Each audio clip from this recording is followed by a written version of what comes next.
Welcome back to Thursday's Tactical Tip. I'm Yoki Marks and we're here again at Warrior's Edge Armory. And a few weeks ago we did a video on room clearing tactics and kind of the dangers of it, but if you have to do it, how to do it. After that video, a comment was made about, well, what's the difference between clearing a room with a handgun or a shotgun or a long gun? And so we're going to talk today a little bit about clearing a room with one of the common home defense tools, which is a 12-gauge shotgun. Now, what I recommend is reference that video that we did a few weeks ago on clearing with the handgun, because a lot of the stuff is going to be covered in there that will transfer over to that long gun.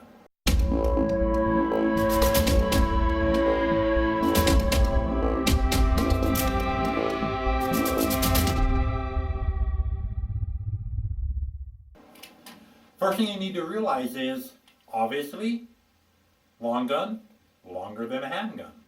Therefore, in tight confines, especially in a home, tight hallways, apartments, stuff like that, you're going to be dealing with confined spaces, and when you're clearing, you can run into issues if you can't back up any further, yet your gun is, the barrel of your firearm is still sticking beyond the plane you're clearing. People talk about possible over-penetration of a rifle round or a shotgun round. It's not something you really have to worry about all that much. Keep it in mind, know the direction you're shooting, get a good home defense load for your firearm, whether it's a handgun or a long gun. But for the most case, these are going to stop within a few walls if you're living in a well-built area. First tactic we're going to talk about when clearing with a long gun. You watch Hollywood movies, you watch the videos, and you'll see them clearing and their elbow is up, if it's an older movie. Their elbow is up and they're clearing that corner. Gun either up at their eye or at a slight low ready. Elbow should be down. The main reason is, as you're clearing, if something starts to happen, and then you smack your elbow onto the door, it throws your shot off. So you want to keep the elbow in nice and tight. Shotgun should be seated in the pocket of the shoulder.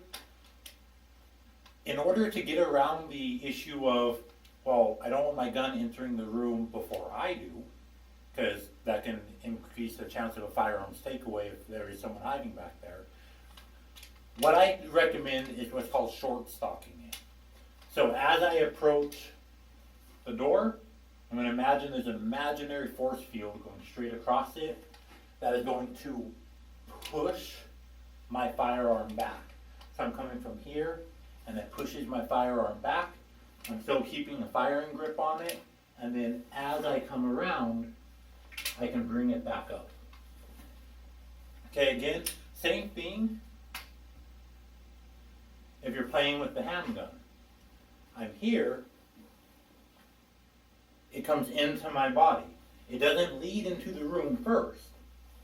I'm in here, and as I approach this imaginary force field, I go ahead and let that firearm push back toward me.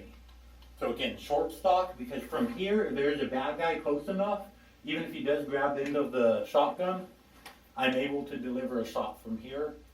If there's no bad guy, I can then go from here, short stocked, pop it back up into my shoulder.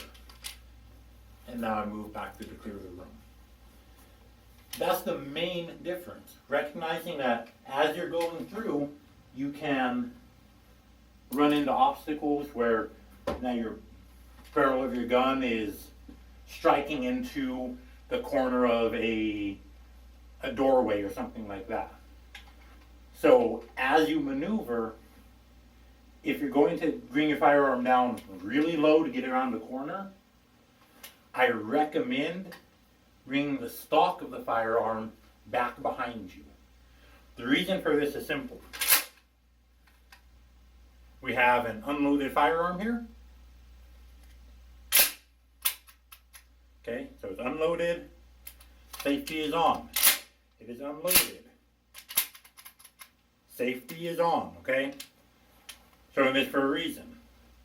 And so the one issue that I want you to keep in mind, if you're bringing your gun down really low, if you're bringing your gun down low so you can get around a corner or something, don't keep it in the pocket of your shoulder, because what can happen is if there's a bad guy and I go to bring up, he's just going to reach his hands forward and now I'm fighting over my gun. Now there are firearms retention and drills that you can do, including letting them have the gun. Usually splits their face open nicely.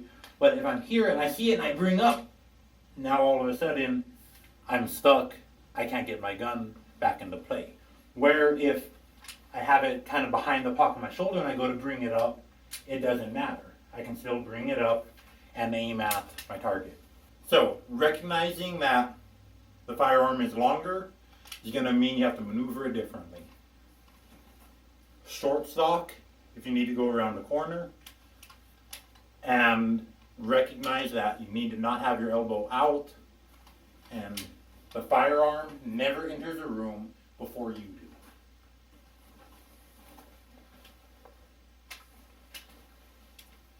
Again, this is Yoki Marks. Remember, if you are practicing this, you need to ensure that your firearm is unloaded if you do not have a dummy gun to practice it with.